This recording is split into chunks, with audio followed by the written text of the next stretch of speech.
มื้อนี้สิมาเว้าเรื่องหิริโอตตัปปะให้ฟังหิริแยกกันเด้อหิริกับโอตตัปปะนี่แยกกันหิริคือความละอายแก่ใจในขณะที่สิทำความชั่วความบ่ดีหรือบาปนั่นล่ะในขณะที่ทำความบ่ดีทั้งกายทั้งวาจาทั้งใจมีความละอายแก่ใจรู้สึกขยะแขยงการที่สิทำสิ่งบ่ดีนั้นรู้สึกมีความบีบคั้นใจรู้สึกว่าบ่อยากเฮ็ดของใจในขณะที่สิกำลังสิเฮ็ดความบ่ดีนั่นคือคำว่าหิริส่วนคำว่าโอตตัปปะนี่คือกลัวบาปกลัวผลของการกระทำนั่นคือความโอตตัปปะมีความเห็นโทษของผลของการกระทำเจ้าของพอกระทำลงไปแล้วมีความย้านผลของการกระทำบ่ว่าจะเป็นทางกายทางวาจาทางใจนั่นล่ะคือคำว่าโอตตัปปะในตามตำราเพิ่นบอกว่าหิริกับโอตตัปปะนี่คือธรรมะสำหรับคุ้มครองตนและก็คุ้มครองโลกมันก็มีความถึงถ้าคนทั้งหลายมีหิริกับโอตตัปปะมีความละอายในการสิทำความบ่ดีมีความเกรงกลัวผลของการกระทำโลกเฮาย่อมอยู่ร่วมกันโดยความสงบสุขมันก็บ่กล้าเบียดเบียนกันมันก็เกิดความสงบสุขตัวมีความเกรงกลัวบาปมีความละอายบ่กล้าทำร้ายกันโลกเฮาอยู่ร่วมกันก็ดุจฉันมิตรมีความสงบสุขนั่นคือคำว่าหิริโอตตัปปะอันนี้คือตามปริยัติคือตามตำราเพิ่นเว้าว่าจังซั่นต่อมาเรื่องเอาเทียบกับการปฏิบัติของตัวเจ้าของเองนักภาวนาสำหรับตัวครูบาเองมันสิเป็นบางช่วงดอกช่วงภาวนาใหม่ๆสติสมาธิเฮาเริ่มตั้งมั่นขึ้นมาจักหน่อยนึงเริ่มตั้งมั่นมันสิเห็นเจ้าของว่าโอ้เจ้าของนี่เฮ็งภาวนาไปเฮ็งเห็นความบ่ดีของเจ้าของบ่ว่าสิเป็นทางกายทางวาจาหรือทางความคิดเห็นแต่ความบ่ดีของเจ้าของทางกายนี่มันก็บังคับง่ายอยู่มันเป็นทางนอกทางวาจาคำเว้ามันก็บังคับง่ายอยู่แต่มันสิเป็นหนักตรงทางใจหรือทางความคิดมันสิเป็นหนักตรงนั้นพอเฮาภาวนาไปสักระดับหนึ่งมันสิมีมโนภาพผุดขึ้นมาเรื่องที่เฮาเคยเฮ็ดสิ่งต่างๆที่ผ่านเข้ามาในชีวิตเฮาที่เฮาเคยกระทำบ่ดีมันสิผุดขึ้นมาเบิดเลยจิตมันผุดขึ้นมามันสิผุดของมันเองมันผุดขึ้นมาเป็นมโนภาพยกตัวอย่างหนึ่งการฆ่าสัตว์นี่มันจำได้เบิดขนาดที่เฮาลืมไปแล้วมันยังผุดขึ้นมามันจำได้เบิดเคยฆ่าขี้ปลอมเคยฆ่าปลาเคยฆ่าหนูก็ธรรมดาลูกชาวไร่ชาวนาเฮามันก็เป็นธรรมดามันจำได้เบิดเดะแม้กระทั่งเฮาลืมไปแล้วจิตนั้นเป็นผู้สั่งสมมันจำมันสิพุดมันสิพุดมันเป็นมโนภาพ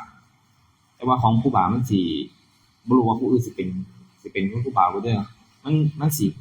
เข้าใจความรู้สึกของสัตว์ที่เฮาฆ่านำนี่อันนี้บ่รู้เด้อว่าผู้อื่นสิเป็นคือกันบ่แต่ว่าเป็นมโนภาพนี่สิเป็นคือกันแต่ว่าอันของครูบามันสิเป็นลึกเข้าไปอีกคือว่ามันเข้าใจสัตว์ที่เฮาฆ่าว่าตอนที่เฮากำลังฆ่าเขาเนี่ยเขารู้สึกจังไดเขามีความหวาดกลัวมีความเกรงกลัวมีความย้านตายจังไดมีความเจ็บจังไดมันเข้าใจเขาแหมมันเห็นเฮานี่กี่มันชั่วปานนี้เนาะมันเฮ็ดได้ปานนี้บ่เนาะเฮานี่เขาอันนี้ก็บ่ได้ต่างจากเฮาเลยมีความกลัวตายมีความย้านตายแม้กระทั่งขี้กระปอกก็มีหนูก็มีปูพางที่คือกันมันเห็นของมันเป็นมโนภาพผุดขึ้นมาปึ๊บแล้วมันเข้าใจอารมณ์ความรู้สึกของสัตว์ที่สิฆ่านี่มันเข้าใจเขาแล้วมันก็เห็นมันมองกลับมาหาเจ้าของว่าโอ้เจ้าของได้กี่นี่เขาบ่ดีได้ฟังธรรมนี่เฮานี่โอ้ก็เป็นคนบ่ดีคนหนึ่ง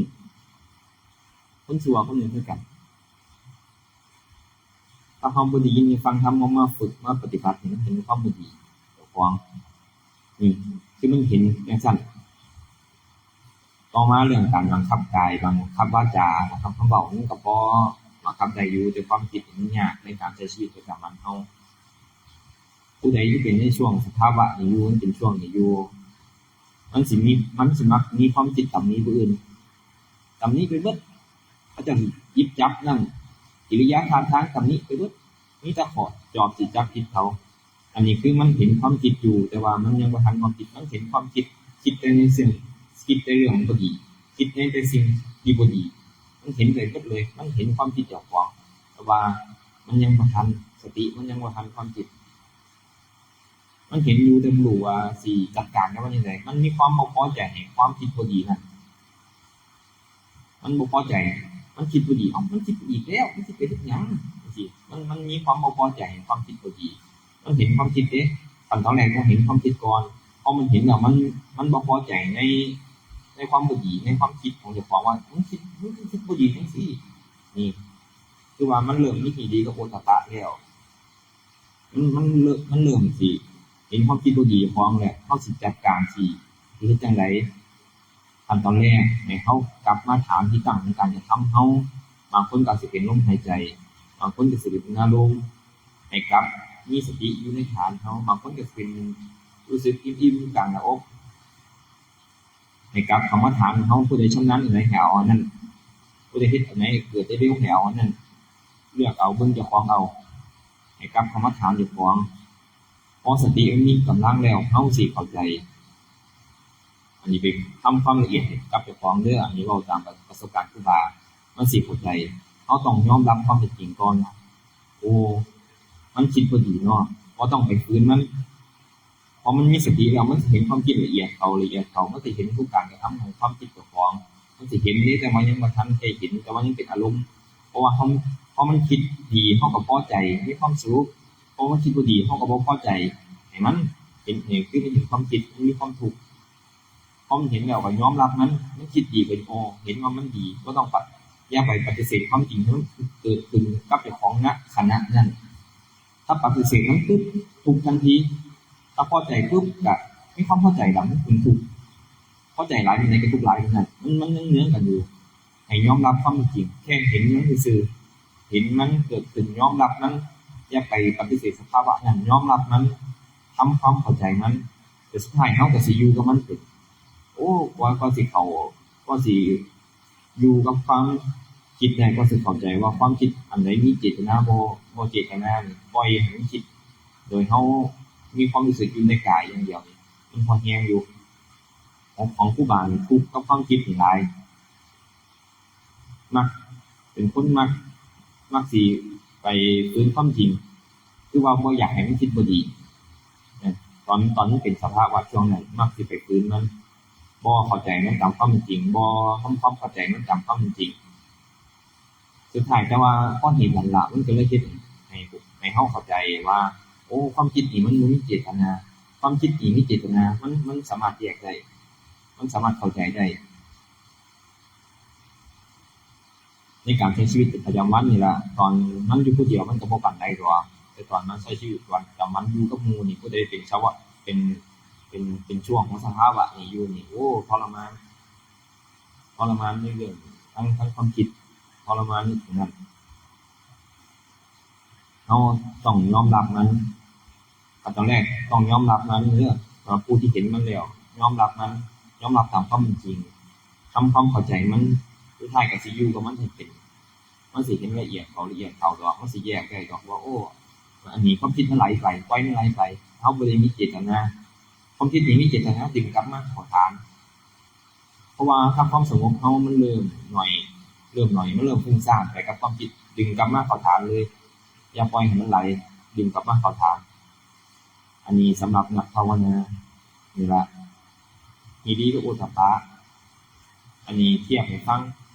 ทั้งเรื่องกับตามตำราทั้งเรื่องประสบการณ์ในการปฏิบัติพร้อมเป็นจังซี่แล้วมันก็บ่อยากมันพอมีฮีริกับโอตตัปปะมันก็บ่อยากทำลายผู้ใดแม้กระทั่งการคิดมันก็ยังบ่อยากไปคิดทำลายผู้ใดมันสิแยกเป็นว่าอันไหนความคิดเฮามีเจตนาอันไหนบ่มีเจตนามันสิเข้าใจในตัวของมันเองแต่ว่า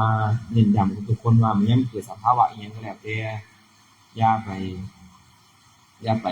ฝืนตามความเป็นจริงให้แยกออกมาให้เห็นมันตามความเป็นจริงอย่าไปบังคับมันอย่าไปฝืนมันให้มีสติเบิ่งมันถึงมีสติมีความรู้สึกอยู่ในกายหลวงพ่อเพิ่นก็สอนอยู่ตลอดอยู่นะลมเด้อลมหายใจเด้อเบิ่งมันสิไหลไปของมันแล้วเฮาก็สิเข้าใจมันพอเข้าใจมันแล้วเฮาก็สิอยู่กับมันเป็นโอ้ตอนอยู่กับมันเป็นโอ้สงบสุขคือหยังนี่รู้สึกโล่งๆโปร่งสบายมีความสุขคือหยังนี่อยู่ตอนอยู่กับมันเป็นตอนอยู่กับสภาวะนั้นเป็นแต่ว่าเฮาต้องแยกให้เป็นก่อนเด้อขั้นตอนแรกน่ะต้องเริ่มจากการหัดภาวนาก่อนผู้ใดอยู่ในลมหายใจเบิ่งลมหายใจเข้าออกผู้ใดมีอาการปิติแล้วอุณหภูมิแล้วก็อยู่กับปิติอุณหภูมินั่นล่ะหรือว่าบางคนก็สิมีเกิดพร้อมกันก็อยู่พร้อมกันรู้สึกเอาความรู้สึกผู้ใดรู้สึกนิ่มๆน่วงๆรู้สึกอิ่มๆอยู่กลางอกก็เอาอยู่กลางอกเอาความรู้สึกที่มันเกิดกับเฮาได้เร็วมันสิทันเฮาสิไปได้เร็วให้จับความรู้สึกที่เฮาสามารถเกิดกับเฮาได้เร็วผู้ใดชินลมก็เอาลมถ้าเฮาเอาความรู้สึกที่มันเกิดกับเฮายากๆเฮาสิทำมันยากเพราะว่าสติเฮาที่สิตั้งยากให้เอาอันที่เฮาชำนาญคือมันเกิดได้เร็วพอมีความคิดปึ๊บพอมันเริ่มฟุ้งซ่านปึ๊บตึงกลับอันไหนเร็วเฮาคิดอันไหนเอาอันนั้นเอาให้พากันไปฝึกไปหัดเบิ่งปฏิบัติเอาในตัวเจ้าของหั่นล่ะนี่ล่ะคือว่าหิริโอตปะคือทำคุ้มครองโลกและคุ้มครองตนพอมันบ่เบียดเบียนตนบ่เป็นผู้อื่นมันก็อยู่ร่มเย็นเป็นสุขในตัวเจ้าของก่อนแล้วก็แผ่ออกไปหาผู้อื่นนำคือกันเอาแค่นี้ล่ะ